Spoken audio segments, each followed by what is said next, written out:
तो यहाँ तक हो चुका। तो अब एक क्वेश्चन आता है कि मतलब सिंगल सेल जो ऑर्गेनिज्म है उसका ना मतलब नेचुरल डेथ क्यों नहीं होता। तो वो क्या होता है कि ना डिवाइड कर जाता है, मतलब जब वो मैच्योर हो जाता है तो वो डिवाइड कर जाता है, तो इसलिए उसका ना नेचुरल डेथ नहीं हो सकता। तो अब हम डिस्कशन करते हैं कि व्हाट इज़ रिप्रोडक्शन, क्योंकि हम रिप्रोडक्शन इन ऑर्गेनिज्म चैप्टर पढ़ रहे हैं, तो ऑफकोर्स हमको ये डिफाइन करना पड़ेगा ना कि रिप्रोडक्शन क्या है। Reproduction is a defined as a biological process in which an organism give rise to young ones similar to itself. तो आप ऐसे मतलब बोल सकते हो कि रिप्रोडक्शन ना एक बायोलॉजिकल प्रोसेस है जिसमें ऑर्गेनिज्म अपने जैसा एक और ऑर्गेनिज्म मतलब प्रोड्यूस करता है जो कि उसके ही जैसा होगा, मतलब सिमिलर टू इटसेल्फ, खुद के जैसा।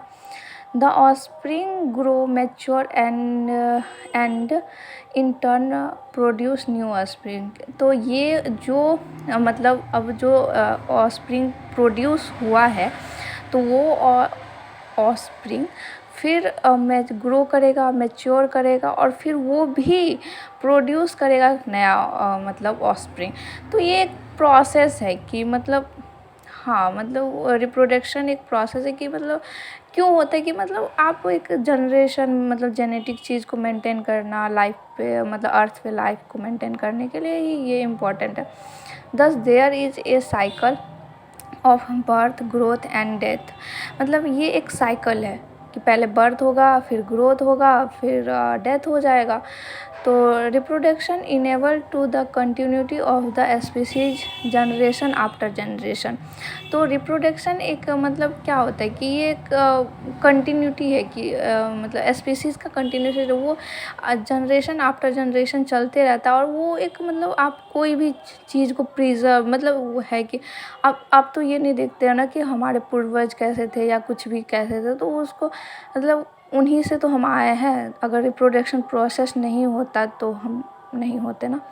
यू विल स्टडी लेटर, मतलब इसको हम ना बाद में क्लास चैप्टर 5 में पढ़ेंगे। तो अब है कि there is a large diversity in the biological world and each organism have evolve its own mechanism to multiply and produce offspring. तो ये क्या है कि यहाँ पे ना मतलब बायोलॉजिकल वर्ल्ड में एक मतलब हर ऑर्गेनिज्म का ना अपना एक मैकेनिज्म है, कैसे मल्टीप्लाई करेगा, प्रोड्यूस करेगा, ऑफस्प्रिंग बनाएगा। तो ये एक लार्ज वैरायटी है बायोलॉजिकल वर्ल्ड का। अब the organism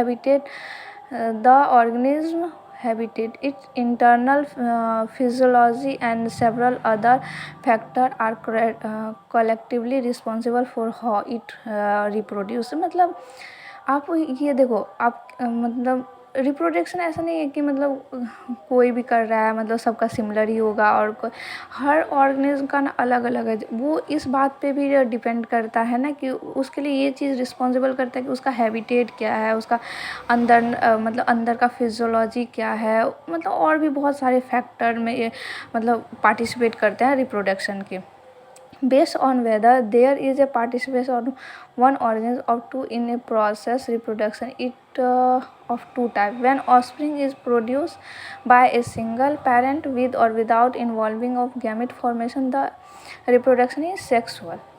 Or when two parents participate in the reproduction process and also involve fusion of male and female gamete is called sexual reproduction। तो आप देखिए आप रिप्रोडक्शन को डिफाइन कर लिया। अब इसमें ना दो टाइप का होता है, सेक्सुअल और एसेक्सुअल। तो क्या होता है कि एसेक्सुअल में ना मतलब अगर मतलब पेरेंट है ना वो मतलब उसमें इन्वॉल्वमेंट हो भी सकता है और नहीं भी हो सकता है गैमेट का, और वो मतलब वो सिंगल पेरेंट रहता है तो उसको एसेक्सुअल। और जिसमें क्या होगा मेल मतलब एसेक्सुअल में मतलब आप क्या है कि हो भी सकता है नहीं भी हो सकता, तो आप एक सेक्सुअल हो। लेकिन सेक्सुअल रिप्रोडक्शन के लिए आपको एक मेल और एक फीमेल गैमेट होना मतलब नेसेसरी है। आप इसके बिना मतलब हो ही नहीं सकता है ना। तो रिप्रोडक्शन तो इसको ना सेक्सुअल रिप्रोडक्शन कहता है, इसमें दोनों का इन्वॉल्वमेंट ज़रूरी है। तो अब हम डिस्कस करेंगे कि एसेक्सुअल रिप्रोडक्शन क्या होता है। तो नेक्स्ट वीडियो में हम मिलते हैं कि एसेक्सुअल रिप्रोडक्शन क्या होता है।